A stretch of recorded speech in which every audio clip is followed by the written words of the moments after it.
Hola, bienvenidos. Ahí se van sumando de a poco.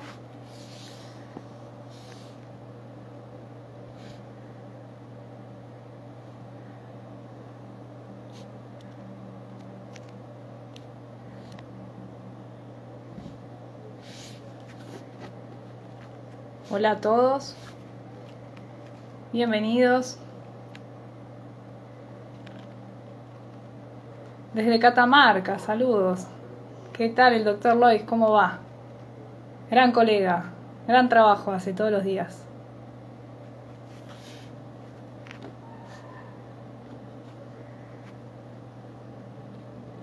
Se van uniendo. Buenas tardes. Bueno, mi nombre es Gabriela Cherubín, soy abogada, graduada en la Universidad de Buenos Aires en el año 2019. Me matriculé hace poco, trabajo en un estudio jurídico que se dedica a accidentes de tránsito. Y el día de hoy vamos a estar hablando un poco sobre incumplimientos contractuales en el marco del COVID-19. Ahí está Sergio Rodríguez, le mandamos un gran saludo. Buenas tardes a todos los que se van sumando.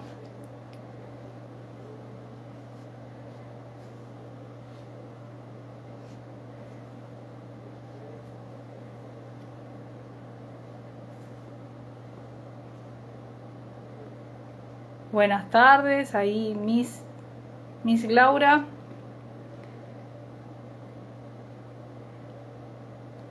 Bueno, vamos a arrancar. Esperamos un cachito a ver si se conectan. De a poquito, tuvimos problemas técnicos, pero bueno, ya estamos.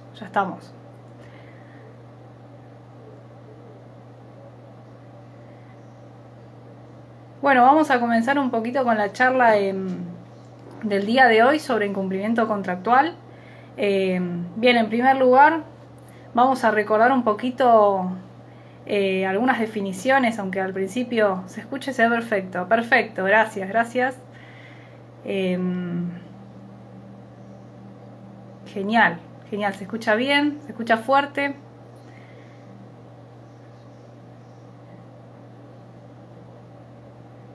Genial, bueno, como les decía, vamos a recordar algunos conceptos en primer lugar, que si bien uno cuando está estudiando por ahí dice, bueno, pero esto, ¿para qué me sirve, no? En estas situaciones las vemos para qué servían esas definiciones, ¿no? En primer lugar, vamos a recordar la definición de contratos, ¿sí? ¿Qué se entiende por contratos? Nuestro Código Civil y Comercial establece... Perfecto, se ve y se escucha perfecto, genial. Bien, nuestro Código Civil y Comercial, en cuanto a lo que refiere a contratos, establece que es aquel acto jurídico mediante el cual dos o más partes prestan su consentimiento, manifiestan su consentimiento para crear, regular, modificar, transferir o extinguir relaciones jurídicas patrimoniales.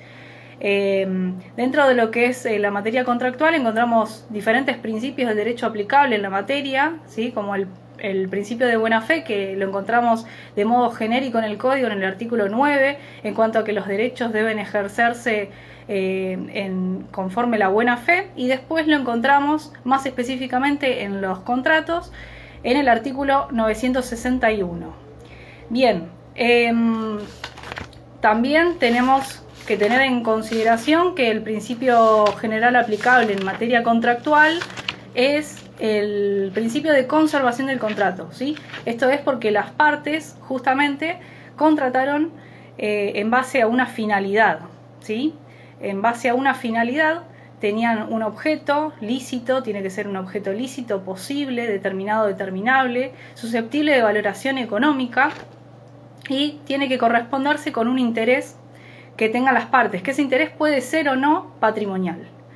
Bien, luego tenemos, como decía, el principio de conservación del contrato, porque las partes se unieron a partir de una finalidad que tienen, que puede ser tanto patrimonial como extrapatrimonial, ¿sí? En cuanto a lo que es la causa del contrato, es justamente esta finalidad que las partes tienen que prestar al momento de celebrar el contrato. Esta finalidad o esta causa tiene que perdurar durante todo el transcurso del contrato, es decir, desde la celebración hasta la ejecución. ¿Y qué pasa si se rompe esa finalidad o esa causa, bien, no va a tener más remedio que tanto o extinguirse el contrato o va a ser susceptible de alguna nulidad porque en realidad existió un error.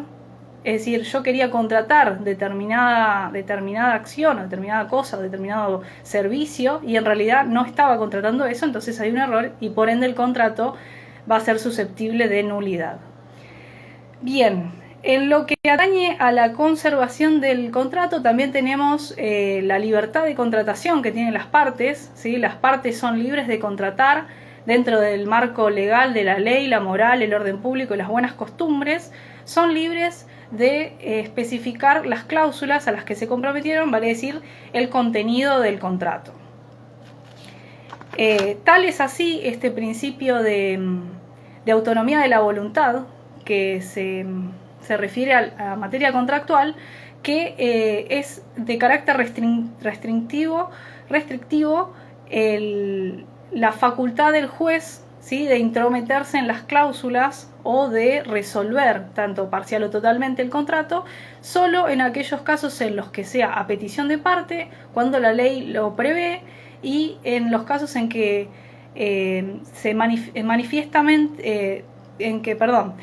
manifiestamente se altere el orden público, ¿sí? En esos casos va a proceder de oficio el juez. Pero en principio lo que prima va a ser la voluntad de las partes de contratar y las normas van a ser supletorias a la voluntad de las partes en caso de que haya alguna laguna o alguna situación que esté por fuera del contrato, que suceda fuera del contrato, ¿sí?, pero que afecte a las relaciones entre las partes. Bien, entonces tenemos el objeto, como decía, tiene que ser lícito, posible, determinado, determinable, susceptible de valoración económica y tiene que seguir el interés de las partes. El artículo 1083 supone la posibilidad de resolver total o parcialmente el contrato en el caso de que la finalidad de alguna de las partes se rompa, ¿sí?, y establece los supuestos en los que se considera que se rompió esa finalidad. Bien, pero en lo que respecta a este marco de la pandemia, la declaración de la pandemia por parte de la Organización Mundial de la Salud y por parte del Poder Ejecutivo cuando declaró, bueno, la emergencia pública en materia sanitaria y todos los sucesivos DNUs que promulgó y sancionó, por nuestra parte tenemos que justamente preservar el contrato por el principio de conservación del contrato. En última ratio debería ser extinguir el contrato, resolver el contrato o rescindirlo. Bueno, por nuestra parte nuestro código establece diferentes soluciones que no necesariamente tienen que ver con la terminación del contrato, sino que justamente al considerarse esta preservación del contrato, se establecen diferentes posibilidades que tienen las partes justamente para evitar esto, la extinción del contrato. ¿Por qué? Porque la finalidad que llevó a los contratantes es lo que se tiene que cumplir, ¿sí? Entonces, dentro de las opciones que tenemos la suspensión del cumplimiento, por un lado, que lo prevé el artículo 1031 de nuestro Código Civil y Comercial de la Nación, y establece la posibilidad de suspender las obligaciones hasta que la otra parte cumpla o ofrezca cumplir con parte de sus obligaciones.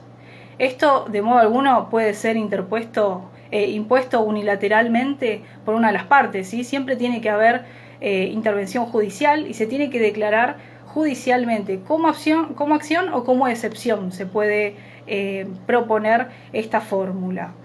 Aplican los contratos que son bilaterales de ejecución simultánea y justamente consiste en esta suspensión del cumplimiento. ¿Hasta cuándo va a ser la suspensión? Hasta que el otro efectivamente cumpla o dé seguridades o garantías de que va a cumplir. Esto siempre tiene que ver con la buena fe de las partes y con notificar a la otra parte si yo puedo cumplir, no puedo cumplir, lo puedo hacer en un plazo posterior. Tiene que ver con eso justamente el principio de buena fe, con la comunicación entre las partes. Más que nada en los contratos entre partes, ¿sí? Porque los contratos entre partes, las partes están en un pie de igualdad y la buena fe tiene que primar por encima de todo, bueno, más allá de la conservación del contrato y la libertad de contratación. Esta es una solución que nos ofrece el código que implica justamente la suspensión pero no la extinción del contrato. Es decir, si yo quiero preservar, las partes tienen la voluntad de preservarlo pero en este momento no pueden cumplir por alguna situación, se puede ofrecer esta solución. Siempre recuerden que va a ser como acción o como excepción, pero dentro de un marco judicial, ¿sí? No lo puedo proponer extrajudicialmente, más allá de que en una mediación tal vez las partes puedan llegar a un acuerdo. Bueno, ese acuerdo se verá, pero en principio tiene que ser judicial esta solución. Luego tenemos la tutela preventiva, es otra solución que nos ofrece el código y tiene que ver con la posibilidad también de suspender el cumplimiento de las obligaciones, pero ya no hasta que la otra parte cumpla, sino que tiene que ver porque yo puedo sufrir daño en mis derechos, ¿sí? A partir de una grave amenaza. Los derechos sufren una grave amenaza porque la otra parte ha tenido un menoscabo significativo en su capacidad para cumplir o en su solvencia. Este caso se da generalmente en aquellos casos de concursos y quiebras, pero puede ser aplicado al derecho civil. De hecho, lo consagra el artículo 1932 y permite justamente la suspensión, pero porque del otro lado hubo justamente una inaptitud o una disminución en la aptitud para cumplir o en su solvencia. Parte de la doctrina entiende esta herramienta que puede ser interpuesta solamente por deudor y acreedor. No puede ser interpuesta o planteada por un tercero. Y aplican las obligaciones recíprocas en los contratos que tienen obligaciones recíprocas. Va a cesar esta suspensión de cumplimiento hasta que la otra parte, bueno, o bien recupere su solvencia o recupere su aptitud para cumplir. Esto también tiene que ser notificado debidamente a la parte, justamente por este principio de buena fe del que hablábamos. Bueno, esto sin perjuicio de que puede acaecer luego de la suspensión la extinción del contrato, ya sea porque no cesó ese estado de insolvencia o porque no cesó esa inaptitud para cumplir que tenía. Lo mismo aplica en el caso de suspensión de cumplimiento. Puede ser que el cumplimiento no se dé efectivamente por X motivo. Habría que ver el contrato en particular como para llegar a un acuerdo, a una conclusión o no, o resolver el contrato sin más porque no hay posibilidad y las partes tampoco están de acuerdo como para llegar a un acuerdo, ¿sí? Bien, dentro de lo que es evitar justamente la extinción del contrato, encontramos también la teoría de la imprevisión, bastante discutido en la doctrina de jurisprudencia, pero que ha sido incorporado en nuestro Código Civil y Comercial en el artículo 1091 y permite justamente readecuar o adecuar el contrato celebrado entre partes iguales en aquellos casos en los que las obligaciones de una de las partes se vuelve excesivamente onerosa por circunstancias ajenas a las partes, es decir, que no tiene que existir culpa de alguna de las partes, y las circunstancias que llevaron a justamente ese estado de desproporción entre las obligaciones de una de las partes y la otra, tiene que ser por circunstancias extraordinarias y sobrevinientes a la celebración del contrato. Vale decir que todo lo anterior, es decir, la suspensión del cumplimiento, la tutela preventiva, la teoría de la imprevisión y ahora veremos la imposibilidad de cumplimiento absoluta, temporaria absoluta, tienen que ser sobrevinientes a la celebración del contrato, porque si no podría caer en una nulidad del contrato, justamente porque las partes ya conocían cuáles eran las circunstancias en las que estaban contratando. No es lo mismo haber contratado en marzo de 2020 a contratar en este momento, más allá de que hay muchas situaciones que son inciertas hasta el momento, pero la doctrina entiende justamente esto. Tiene que ser, y el código también lo prevé, tiene que ser con anterioridad a la celebración del contrato. Tiene que ser anterior, ¿sí? Es decir, la circunstancia excepcional tiene que haberse dado ahora, no con anterioridad a la celebración del contrato. El contrato tiene que haberse celebrado con anterioridad, pero tiene que haber acaecido dentro de este margen. Bien, bueno, la teoría de la imprevisión puede ser planteada tanto por vía judicial como extrajudicial, de forma como acción o como excepción. De modo alguno lo mismo, no puede ser impuesta por alguna de las partes de forma extrajudicial, sí puede plantearse justamente para readecuar el contrato y establecer las obligaciones o ajustar las obligaciones justamente por esta desproporción que hay en las obligaciones que las partes no habían previsto. Y aplica a los contratos conmutativos de ejecución diferida, permanente y aleatorios. Es decir, los conmutativos, recordemos, eran aquellos contratos en los que las ventajas de una de las partes o más partes en el contrato son ciertas. Y por otro lado tenemos los contratos aleatorios, que son aquellos contratos en los que las ventajas o pérdidas de alguna de las partes son inciertas y dependen de un acontecimiento justamente incierto. Entonces este caso podría tranquilamente aplicarse en esta situación de pandemia, en el caso de que las obligaciones de las partes se hayan vuelto excesivamente onerosas. Bien, y esta solución que nos trae nuestro Código Civil y Comercial exime del cumplimiento de las obligaciones, exime de cumplir y también exime de responsabilidad por daños y perjuicios que pueda traer aparejado el incumplimiento, ya sea porque no hay culpa, ¿sí? No hay culpa de las partes, en realidad la situación sobrevino al contrato y nadie lo había previsto. Bien, la teoría de la imprevisión a veces se confunde con el pacto comisorio, no es lo mismo. En el pacto comisorio las partes en el contrato fijan cláusulas mediante las cuales hay un incumplimiento, generalmente hay culpa de alguna de las partes y se resuelve el contrato sin más justamente por ese incumplimiento. Es decir, las partes previeron ese incumplimiento que podía acontecer. Ahora bien, la teoría de la imprevisión resulta totalmente inesperado, imprevisible, ¿sí? Bien, después, para evitar justamente que se extinga el contrato, la otra opción que tenemos es la imposibilidad de cumplimiento temporal. La imposibilidad de cumplimiento temporal tiene que ser objetiva, tiene que ser justamente por un tiempo determinado, es decir, yo no puedo cumplir con las obligaciones en este momento, pero en un momento posterior, por ejemplo, el mes que viene o el año que viene, sé que voy a poder cumplir. Entonces lo que se permite es justamente esta imposibilidad de cumplimiento temporal, pero voy a poder cumplir en un momento posterior y voy a poder llevar adelante todas las obligaciones y recibir justamente el cumplimiento por la otra parte.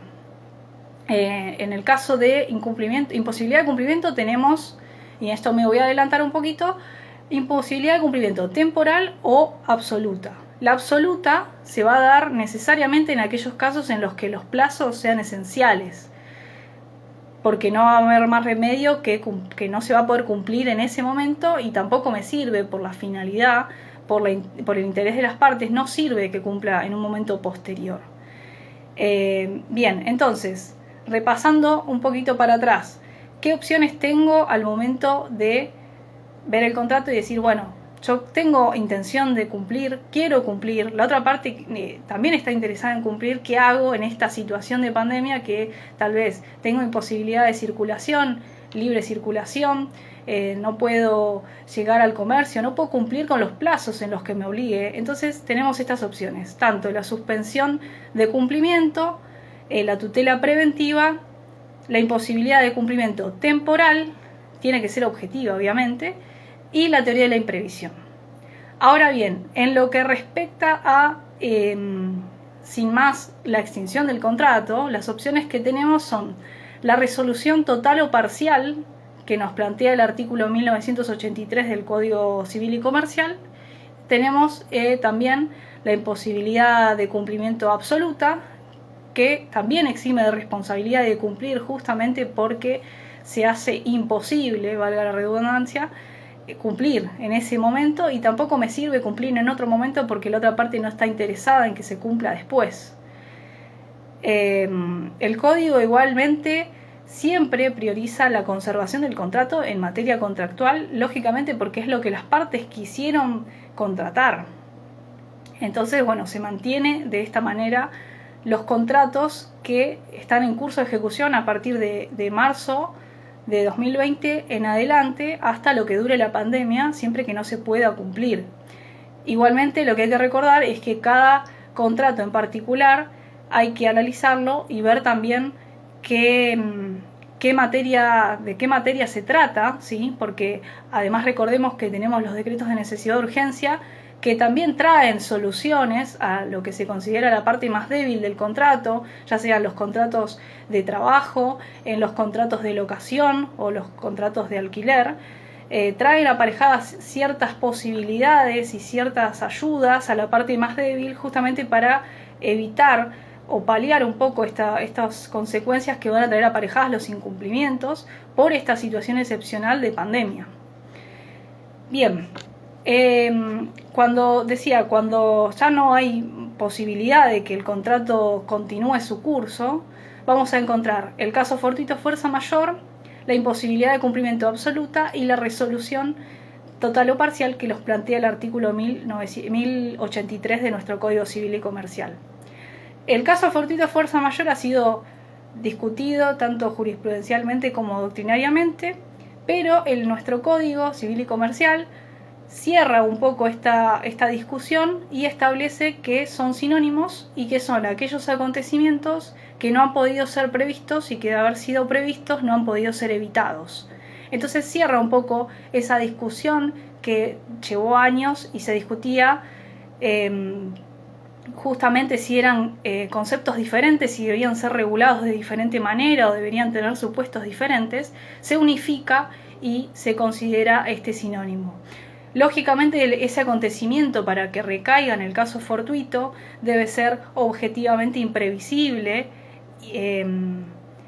inevitable, ¿sí? No lo puedo evitar, justamente por la declaración, por la definición que nos plantea nuestro código. No debe mediar culpa de ninguna de las partes, debe ser ajeno a las partes en este sentido, y la imposibilidad tiene que ser absoluta o definitiva, es decir, que no hay posibilidad de cumplir. Lo primordial es la culpa. ¿Por qué? Porque la responsabilidad civil va a recaer de forma objetiva, generalmente, salvo que se pruebe la causa ajena. Solo va a responder quien se obligó a cumplir con sus obligaciones aunque acontezca el caso fortuito fuerza mayor. Esto está previsto en el artículo 1733, inciso A de nuestro Código Civil y Comercial, en la posibilidad de que las partes en el contrato prevean la posibilidad de cumplir, aunque acontezca el caso fortuito fuerza mayor. Igualmente van a ser responsables por daños y perjuicios y van a tener que cumplir. Lógicamente que si acontece un hecho extraordinario, muy probablemente judicialmente se decida eximir de cumplimiento, pero no así de responsabilidad civil por el incumplimiento y por los daños que genere justamente no haber cumplido con las obligaciones o con el contrato. En cuanto a lo que tratamos de imposibilidad de cumplimiento absoluta, justamente también tiene que no debe existir culpa de ninguna de las partes, porque si no también va a responder por daños y perjuicios y por los incumplimientos y las consecuencias que traiga aparejado ese incumplimiento. La imposibilidad tiene que ser objetiva, absoluta, definitiva, y lógicamente va a eximir del cumplimiento también de las obligaciones. Bien, todo esto tiene que ver con los contratos y bueno, lo que se me pasó a decir en ese momento, pero lo digo ahora, el tema de la teoría de la imprevisión. La teoría de la imprevisión ha tenido mucha discusión y hay que tener en cuenta al momento de plantearlo que la doctrina considera que hay sujetos que tienen mayor capacidad para prever que esas circunstancias excepcionales, esos acontecimientos excepcionales podían ocurrir. Entonces, en este caso tampoco aplicaría la teoría de la imprevisión y probablemente tampoco el caso fortuito fuerza mayor, porque era previsible que eso acontezca. En general, los ejemplos que da la doctrina es en cuanto a los precios, ¿sí? Una empresa tiene mayor previsión o previsibilidad de que va a acontecer, ya sea por la inflación o por alguna otra causal, que es posible que eso acontezca. Entonces habría que analizar el caso en concreto y habría que ver de qué se trata en particular las obligaciones y las cláusulas que fijaron las partes. ¿Por qué? Porque también puedo encontrar en el contrato el pacto comisorio, entonces ahí ya no podría aplicar la teoría de la imprevisión, sería otra forma. Y seguramente en ese caso no pueda tener más remedio que extinguir el contrato, porque justamente en el pacto comisorio las partes fijan situaciones en las que puede llegar a extinguirse el contrato por incumplimiento de alguna de las partes y por culpa. Entonces ahí también habría responsabilidad por daños y perjuicios en el caso de los incumplimientos. Ahora bien, esto es lo que respecta en cuanto a los contratos entre las partes, pero ¿qué es lo que pasa con los contratos en que las partes no están en un pie de igualdad, sino que se entiende que una de las partes está por encima de la otra, tiene mayor poder que la otra, como ser en los casos de contratos de turismo, contratos de consumo, contratos de adhesión? Por su parte, la Suprema Corte de Justicia de la Provincia de Buenos Aires estableció que los contratos de turismo, en los contratos de turismo es aplicable la Ley de Defensa del Consumidor. Y esto es muy interesante porque en los contratos anteriores que habíamos hablado, las partes están en un pie de igualdad. Entonces, tanto el principio de buena fe, de deber de información también, lógicamente, en ese intercambio tiene que ver con la buena fe, tiene que estar. Pero en los contratos de consumo o los contratos de turismo se exige un compromiso aún mayor.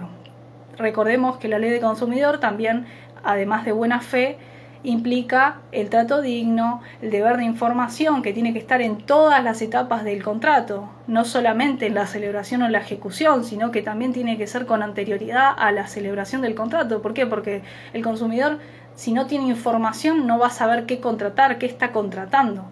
Entonces habría que analizar cada contrato en particular y ver qué normativa aplica, más allá de los DNU.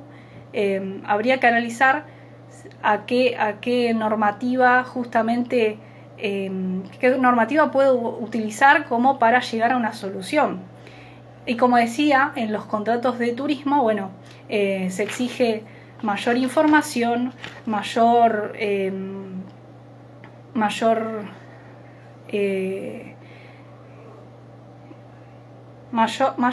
interpretación en cuanto a que si las cláusulas son dudosas o están raras, siempre se interpretan a favor del consumidor. Entonces eso es un punto a favor, justamente si tengo un contrato, no es lo mismo un contrato de consumo que un contrato entre partes. Entre partes, el deber de información y demás se va a tomar judicialmente de otro punto, ¿sí? No le va a exigir tanto a la otra parte si están en un pie de igualdad.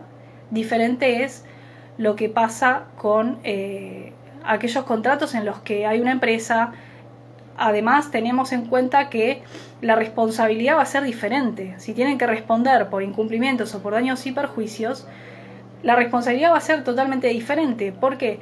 Porque la responsabilidad de los contratos de consumo, de turismo, de adhesión, tienen aplicable el artículo 40 de la Ley de Defensa del Consumidor, que establece la responsabilidad objetiva y solidaria de toda la cadena de comercialización. Entonces yo solamente no le estoy reclamando a la empresa, le estoy reclamando a la empresa.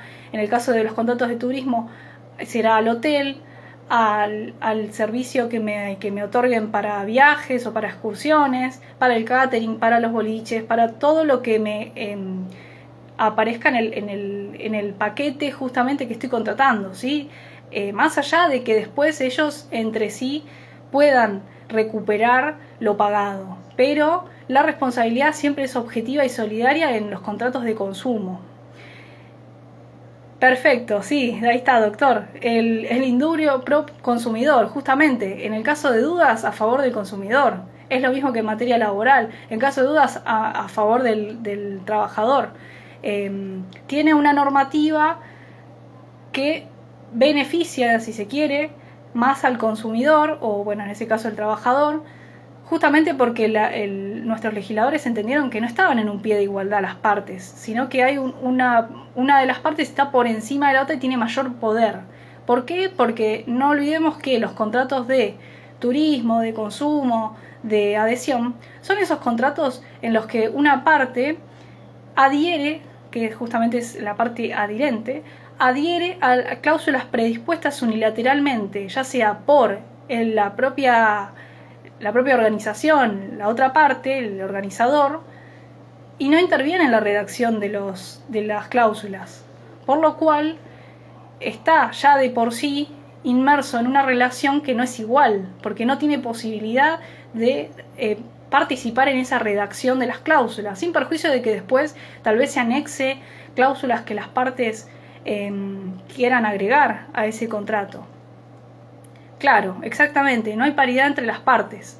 Entonces, por eso, tanto la Ley de Defensa del Consumidor como lo que es en materia laboral se prioriza o se da una cierta ayuda al trabajador y al consumidor, justamente por esta situación de disparidad que existe entre las partes contratantes. Bien, ahora en cuanto a lo que respecta a los contratos de turismo, ¿qué pasó en este contexto?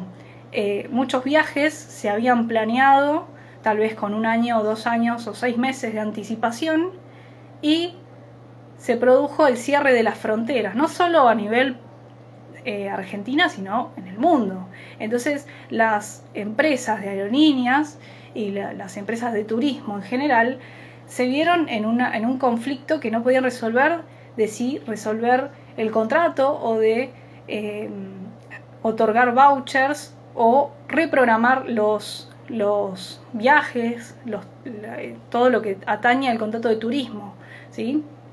Entonces, en un primer momento, ¿qué es lo que hicieron? Ofrecieron vouchers. Y que el problema que tienen los vouchers es que duran un determinado tiempo, generalmente duran 1 año. Entonces, en esta situación incierta, no sabemos qué es lo que va a ocurrir de acá a 1 año. Tal vez me den un voucher y el año que viene no sirva. Habrá que ver esas situaciones en particular, qué solución tomar, porque en el caso de la devolución del dinero, que muchas empresas ahora se rehúsan a devolver el dinero, justamente porque si todos devolvieran a cada uno, seguramente la empresa no alcanzaría a cubrir todas esas devoluciones. Pero lo cierto es que por más de que se otorguen vouchers o reprogramaciones, van a ser continuas porque todavía no sabemos ni siquiera cuál va a ser el fin de esta pandemia, ¿no? Cómo va a terminar todo, si se va a volver a viajar como antes, si vamos a tener estas restricciones, cómo se va a desarrollar la vida cotidiana y los viajes, ¿no?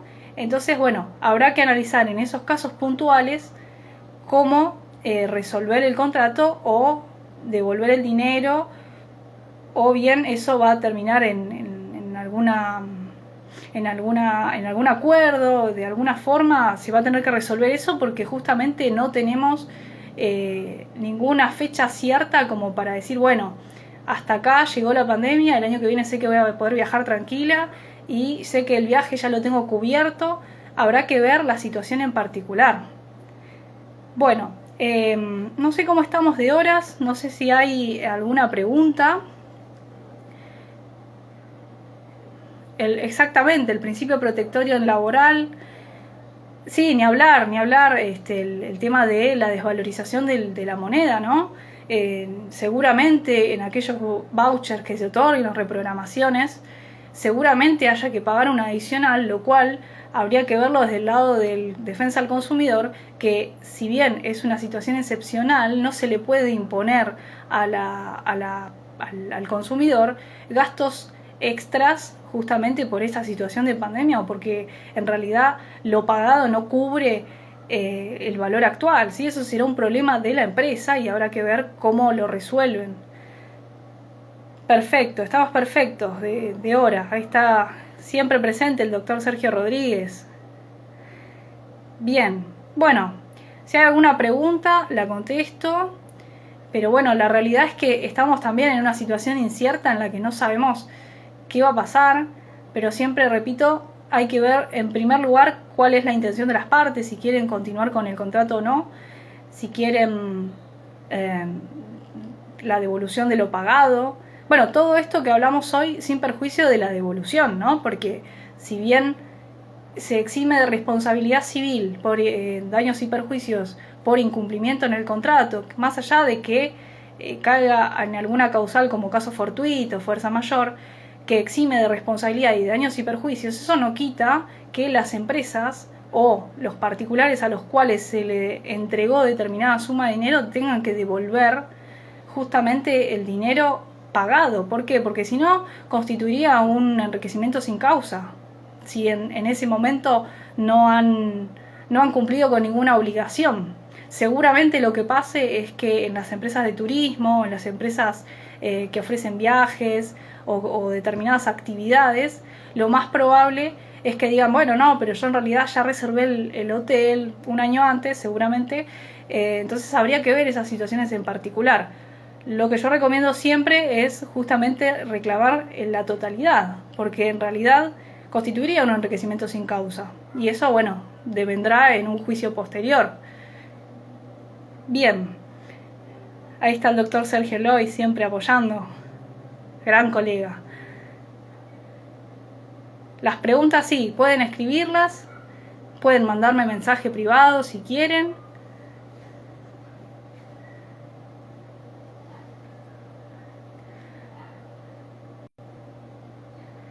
¿Se escucha bien? No sé si, espero que se haya escuchado la charla el día de hoy. A veces pasa con esto de la tecnología, ¿no?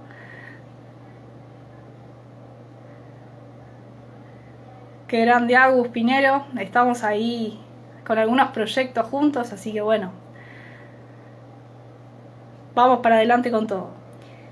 Bueno, no veo preguntas, si alguno tiene preguntas, me las escribe.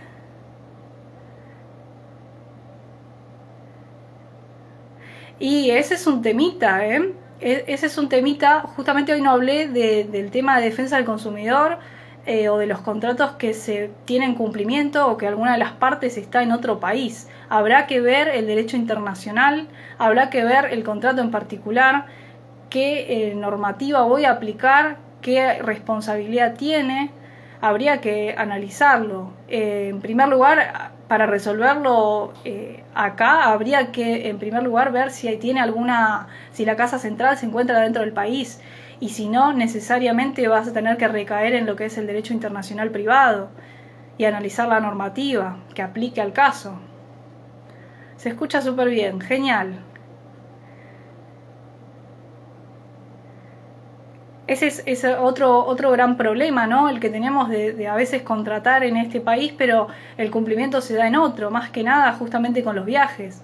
Y también habría que ver si contrataste con una aerolínea el código aeronáutico, ¿sí? Habría que analizar todas esas variables.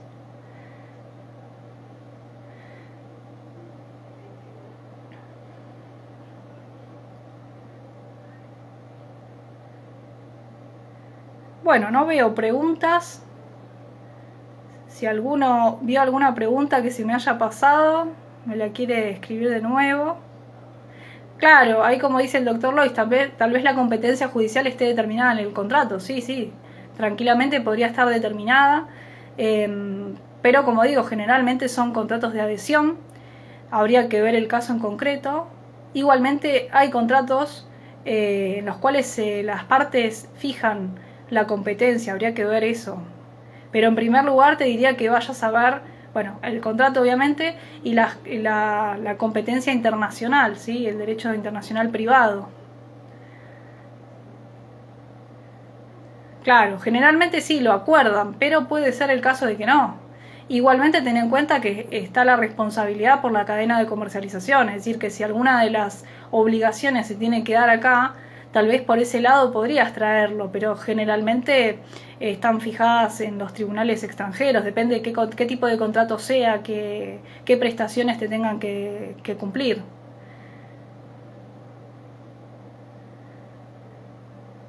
Dice que es como fuerza mayor, la empresa establece su política comercial. Bueno, habría que ver justamente como te digo, el contrato tiene que decir algo sobre los tribunales, y si no, ir al derecho internacional privado, a ver qué normativa se aplica.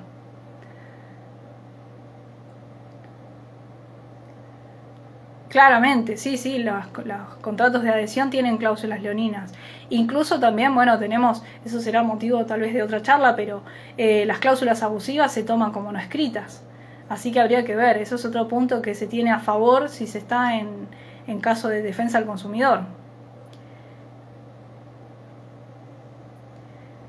Una instalación...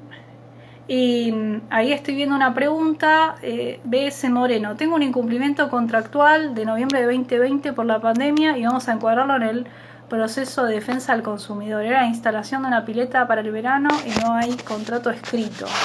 Bueno, en primer lugar tendrás que probar justamente el tema del contrato.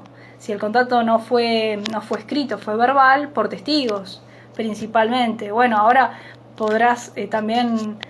utilizar los medios de comunicación, ¿no? WhatsApp, videollamadas, chat, cualquier forma de probar que ese contrato sí existió, aunque no esté escrito. Bueno, el contrato de obra, ojo que el contrato de obra tiene su propia normativa. Yo hoy hablé de los contratos de forma general y en los contratos paritarios, pero el contrato de obra tiene su propia normativa. Habría que analizar el caso concreto.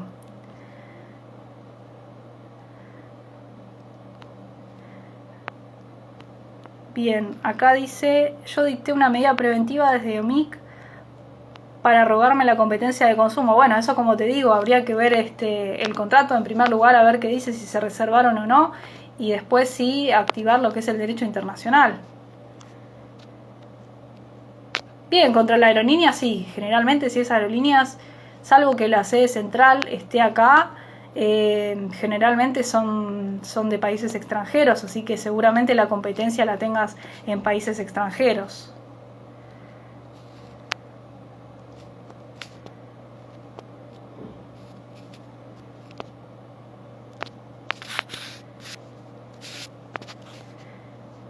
Plantearon la incompetencia pero la rechacé.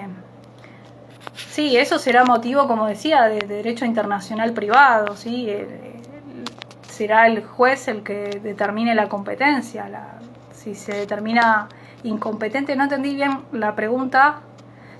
Obviamente la empresa te va a negar todo, te va a tirar con todo su arsenal como para tratar de que no recaigan estos tribunales, que lógicamente van a ser beneficiosos para él, para la empresa, ¿no?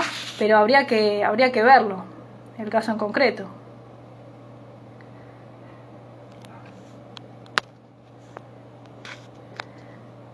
A ver si hay alguna otra pregunta.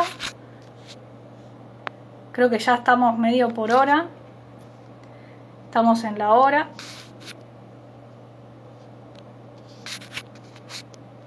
Creo que quedan algunos minutitos.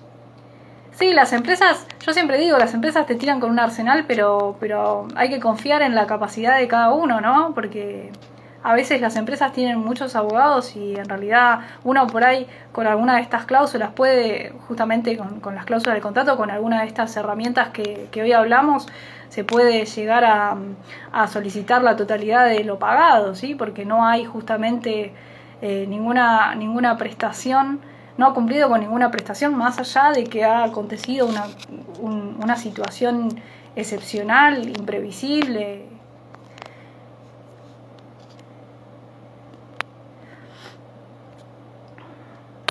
¿Qué sucede cuando el voucher es menor? El monto del voucher es menor. Por ejemplo, 80.000 viaje completo y hoy en día cubriría la ida.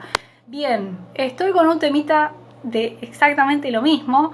Lo que te aconsejaría sería, obviamente, ver el contrato, las cláusulas, sin perjuicio de que las cláusulas de los contratos de adhesión generalmente violan este deber de información clara y veraz, porque las letras son ínfimas y prácticamente no se ven, pero yo lo que te recomendaría es ver el contrato en particular y apoyarte en la ley de defensa del consumidor, porque no te olvides que los contratos de turismo son aplicables en en lo que es en materia de defensa al consumidor. Así que anda por aunque sea, mira, te diría, aunque sea, anda por la totalidad de lo pagado, porque en realidad no hubo ninguna contraprestación. En realidad vos estabas pagando y no hubo del otro lado nada.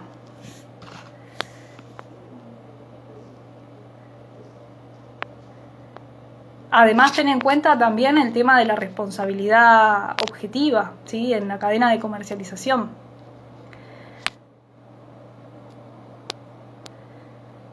Imposibilidad de cumplimiento, perfecto. Sí, exactamente. Imposibilidad de cumplimiento. Los artículos del código son imposibilidad de cumplimiento temporal y absoluta. Tenemos el 955, 956. Tenemos, bueno, la resolución total o parcial del 1083 del Código Civil y Comercial y siguientes, que establecen también los supuestos en los que es aplicable. Caso fortuito, fuerza mayor. Y el 1091, que es la teoría de la imprevisión. Y también tenemos el tema de la suspensión de cumplimiento, 1031 y 1032, en lo que es tutela preventiva. Esos serían los artículos del día de hoy. Claro, exactamente. Resuelto el contrato por frustración de la finalidad, la aerolínea debería devolver el dinero. De otro modo, exactamente eso es lo que estaba diciendo. Debería devolver la totalidad. Lo más probable es que digan, no, bueno, te devuelvo el 75, el 80. Habría que ver el caso en concreto, pero yo siempre digo que luchen por la totalidad, porque en realidad no hubo ninguna contraprestación. El tema de alquileres, ahí estuve viendo una pregunta, tiene su normativa particular y ojo con el tema de los pagos y las deudas por pagos, porque tienen su propia normativa a partir de los DNU.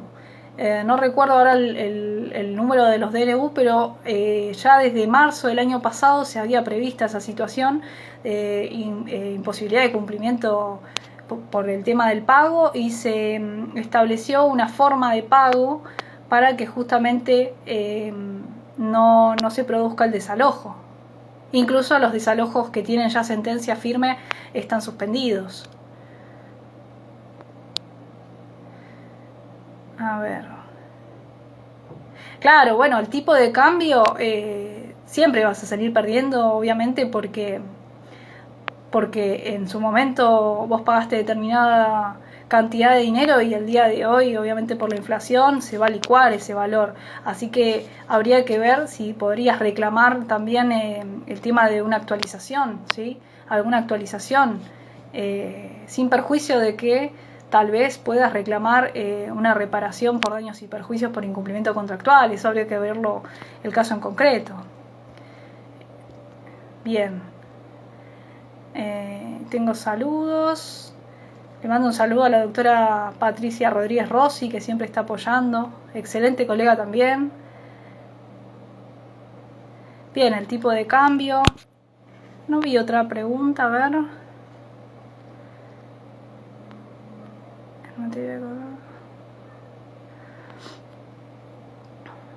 El tema, bueno, reitero, acá hay una pregunta que dice: en materia de contrato de locación comercial ante el supuesto de cierre, ejemplo fase 1, por pandemia, ¿se podría alegar caso fortuito ante una imposibilidad de pago del locatario?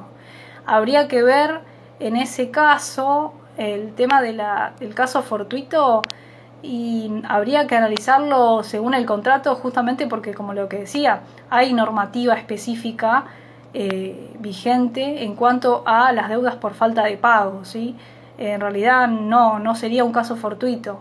Podrías plantearlo, pero ya al haber justamente normativa, te plantea ahí la opción que tenés para pagar lo adeudado.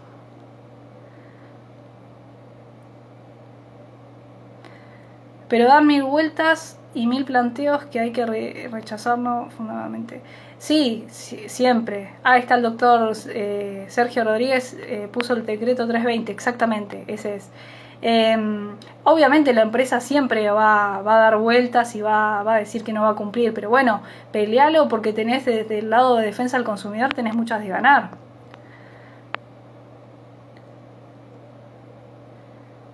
Claro, el tema del esfuerzo compartido, pero habría que verlo justamente porque parte de la doctrina, como decía, considera que hay sujetos que tienen mayor capacidad como para afrontar las consecuencias que puede llegar a traer aparejada un incumplimiento contractual en este contexto. Habría que ver el tema del esfuerzo compartido. Si se trata de contratos entre partes, probablemente se aplique eso, pero en los demás contratos de adhesión, de consumo, de turismo, se le exige más a la parte que está en mejores condiciones, ¿sí? Tanto de probarlo como en mejores condiciones de afrontar todas las consecuencias económicas que pueda traer aparejada.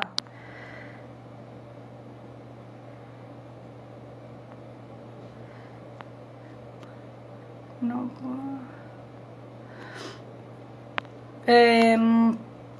Vos decís, estoy leyendo el comentario de Marcio Olivera.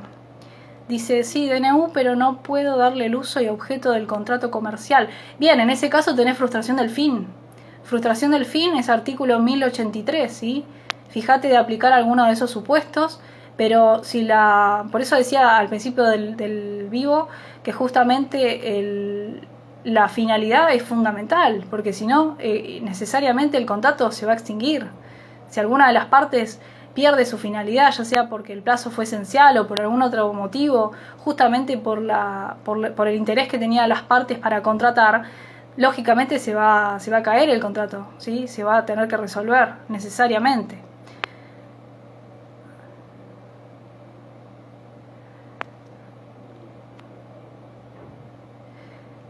Bien, acá tengo la resolución 498 del Ministerio de Turismo, prevé la empresa retenga hasta el 25% del precio del pasaje. Sí, también tendrías que ver en el caso de, bueno, no sé qué tipo de contrato estás mencionando, pero en el caso de los contratos de viaje de egresados sí se prevé la posibilidad de la totalidad. Habría que ver el caso particular, pero sí, se puede llegar a reclamar la totalidad. Igualmente siempre vayan por todo, a todo o nada, como digo siempre. Si no hay posibilidad, eso se resolverá judicialmente.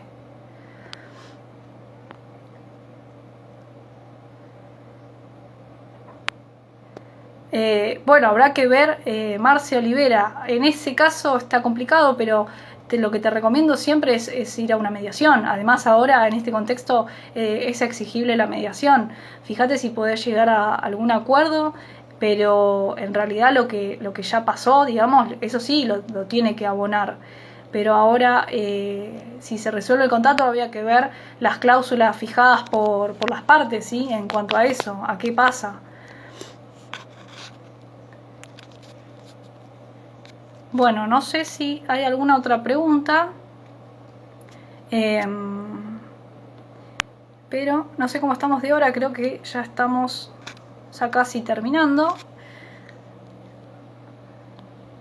¿Alguna otra preguntita? Si alguno quiere escribir, todavía tenemos unos minutitos. Claro, obvio. Más que nada en los contratos de paritarios siempre tratemos de negociar, porque justamente son partes que se encuentran en pie de igualdad. Ahora, si es una empresa, bueno, tiene mayor capacidad para soportar las pérdidas. De hecho, es el riesgo empresario, ¿no? Justamente la posibilidad de prever que los daños que puede acaecer incumplimientos.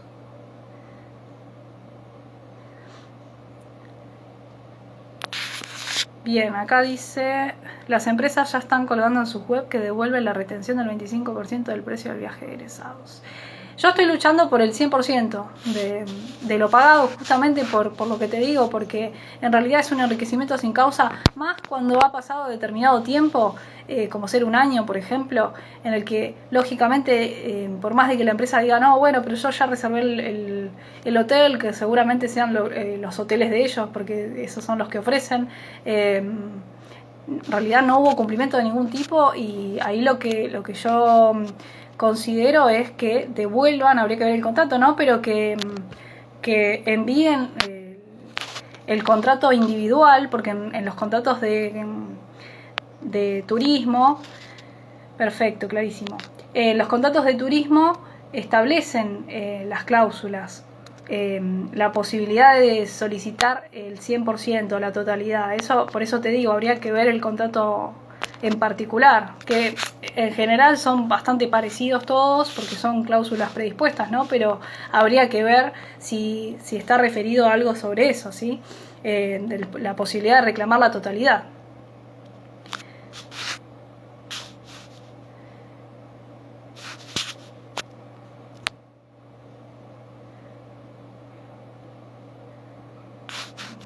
Bueno, sí, por eso te digo, habría que ver el caso en concreto. Acá pone claro, ellas dicen que devuelven pero retienen el 25%, considero que eso no puede prosperar de ningún modo. Y bueno, si hay dudas acerca de cuánto van a devolver y no puede llegar a ningún acuerdo, bueno, se resolverá judicialmente, ¿sí? Eso habría que ver el caso en concreto, el caso en particular.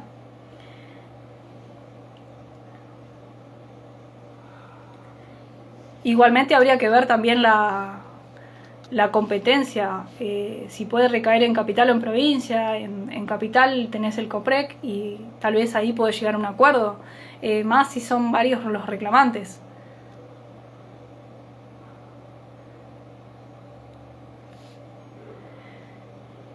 Bueno, creo que estamos en hora, así que vamos cerrando si quieren.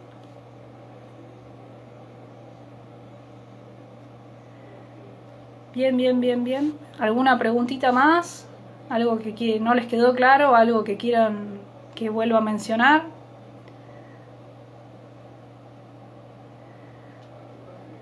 Escríbame algo. Si se escucha bien. ¿Quedó algo en el tintero? ¿Algo que no se entendió?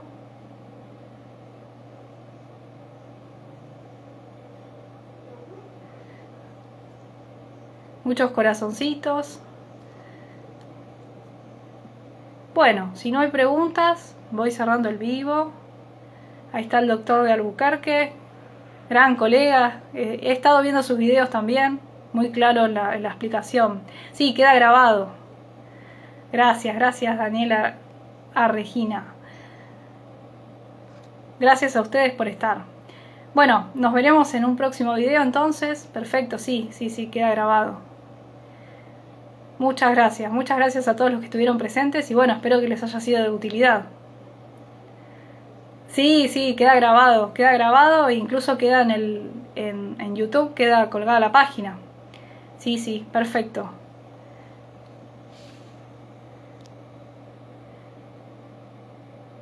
Bueno, me alegro que muy claro, a veces parece que uno se embrolla, ¿no? Pero bueno, cualquier pregunta estoy a disposición de ustedes. Muchas gracias a ustedes por estar del otro lado, por el tiempo, por el apoyo y quiero agradecer especialmente al doctor Sergio Rodríguez que siempre nos brinda oportunidades a todos los nobles abogados. Así que muchas gracias y gracias a D&D también, al grupo profesional, siempre al pie de los jóvenes abogados. Bueno, queda grabado, así que lo pueden ver. Excelente. Bueno, gracias a todos por participar y nos vemos en un próximo video.